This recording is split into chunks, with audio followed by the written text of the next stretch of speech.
ఇక కాసేపట్లో గాంధీ భవన్లో కాంగ్రెస్ నేతల కీలక సమావేశం జరగనుంది. టీపీసీసీ చీఫ్ మల్లికార్జున ఖర్గే అధ్యక్షతన ఈ సమావేశం జరగబోతోంది. పార్టీ బలోపేతం, స్థానిక ఎన్నికలు, అభివృద్ధి, సంక్షేమంపై నేతలు చర్చించనున్నారు.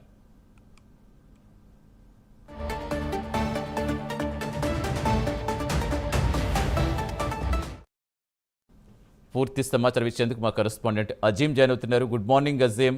సో ఈ రోజు ఖర్గే ఏ మీటింగ్స్లో పాల్గొనబోతున్నారు, ఎలాంటి దిశానిర్దేశం చేయబోతున్నారు?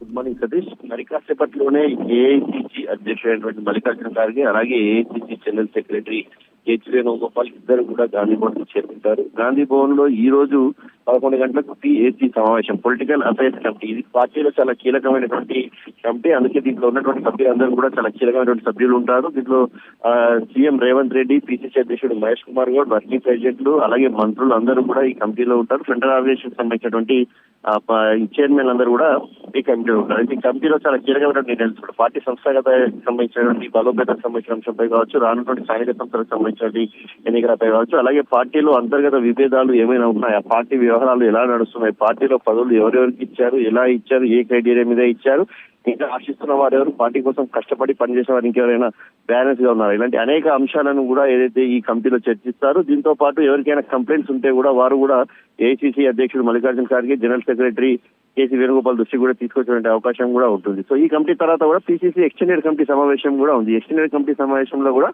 పిఎస్సీ సభ్యులు ఉంటారు, అలాగే అడ్వైజర్ కమిటీకి సంబంధించిన సభ్యులు ఉంటారు. వీటితో పాటు మిగతా కమిటీలు ఏదైతే vice president, general secretary, deputy committee, ఈ కమిటీకి సంబంధించిన అన్ని మంది సభ్యులు కూడా ఎక్స్టెండెడ్ కమిటీ సమావేశంలో ఉంటారు. ఎక్స్టెండెడ్ కమిటీ సమావేశంలో కూడా పిసిసి అధ్యక్షతన ఈ సమావేశం జరుగుతుంది. సో ఈ సభలో ఈ సమావేశంలో ఏఐసిసి అధ్యక్షుడు మల్లికార్జున ఖార్గే ఏదైతే నాయకులందరూ కూడా దిశానిర్దేశం చేసేటువంటి అవకాశం కూడా ఉంటుంది. ప్రస్తుతం పార్టీ రాష్ట్రంలో అధికారంలో ఉంది కాబట్టి పార్టీని మరింత బలోపేతం చేయాలంటే గ్రామ స్థాయి నుంచి బలోపేతం చేయాల్సిన అవసరం ఉంది. పార్టీలో ఎవరు పనిచేస్తున్నారో చూడాల్సిన అవసరం ఉంది. వారికే పదవులు కేటాయించి వారిని మరింత ఎంకరేజ్ చేయాల్సిన అవసరం ఉంటుంది. కాబట్టి ఇలాంటి క్రైటీరియా తీసుకోవాలి. ఎవరైతే పనిచేస్తారో వారికే పదవులు, పనిచేయని వారికి పదవులు, అలాగే పార్టీలో పదవులు రావాలంటే కూడా కొన్నేళ్లు పనిచేయాల్సిన క్రైటీరియా ఉంటుంది. కాబట్టి ఆ క్రైటీరియాకి సంబంధించిన గైడ్ లైన్స్ కూడా అన్ని కూడా దిశానిర్దేశం చేస్తారు. రానున్న స్థానిక సంస్థల ఎన్నికల్లో కలిసి పనిచేయాలని చెప్పి దిశానిర్దేశం సూచనలు చేసేటువంటి అవకాశం కూడా కనిపిస్తుంది. ఇక సాయంత్రం 4 గంటలకు ఎల్బీ స్టేడియంలో ఏదైతే పార్టీ గ్రామ అధ్యక్షులకు సంబంధించినటువంటి సమ్మేళనం పేరుతో ఒక సభ నిర్వహిస్తుంది. ఈ సభలో ఏదైతే రాష్ట్రంలో ఉన్నటువంటి కాంగ్రెస్ పార్టీకి సంబంధించినటువంటి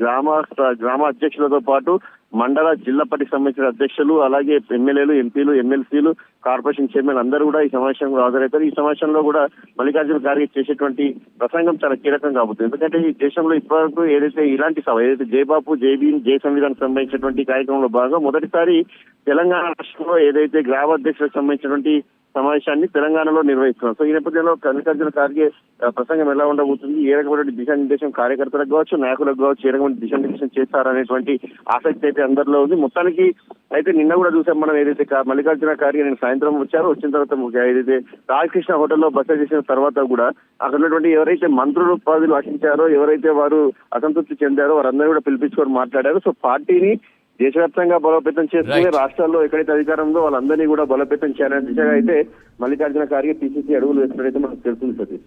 రైట్, థ్యాంక్ యూ అజీం.